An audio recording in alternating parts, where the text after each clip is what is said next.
putra-putri terbaik bangsa di bidangnya masing-masing, lintas profesi, lintas bidang, yang ini menggambarkan bahwa Bapak Presiden betul-betul ingin memberikan penghargaan kepada siapa saja putra-putri terbaik bangsa yang berprestasi. Dan Pemerintah melalui Menteri Sekretaris Negara atau Mensesnek Republik Indonesia, Prasetyo Hadi mengatakan rumor Presiden Prabowo mengirim surat presiden atau surprise untuk mengganti Kapolri dipastikan tidak benar atau hoax.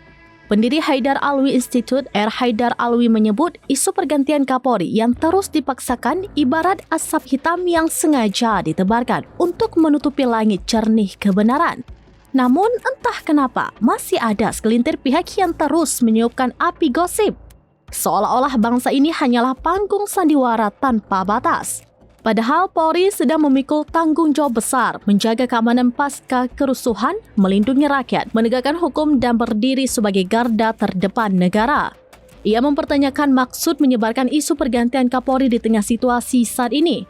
Ia juga mengatakan yang demikian itu bukan sekedar manuver politik, melainkan serangan terhadap keteguhan institusi negara. Mereka yang terus memainkan wacana ini sesungguhnya sedang menguji kesabaran bangsa. Seakan ingin melihat apakah rakyat mudah terpecah hanya dengan kabar bohong.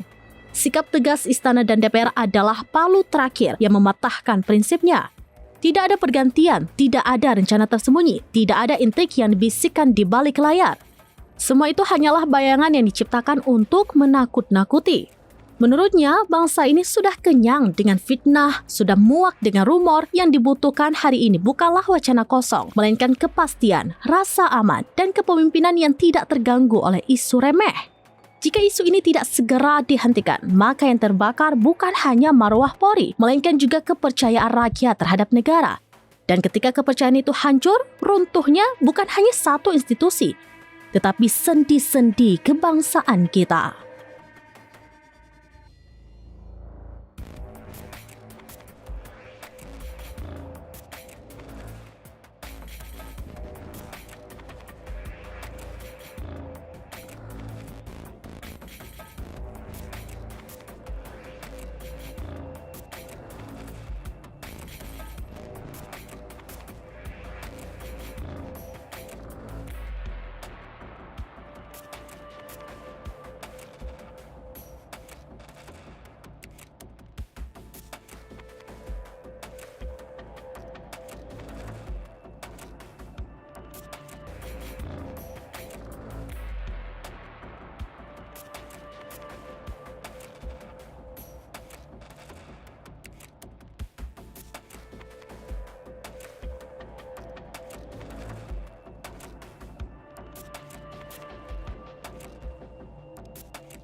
Download Tribun X sekarang, menghadirkan lokal menjadi Indonesia.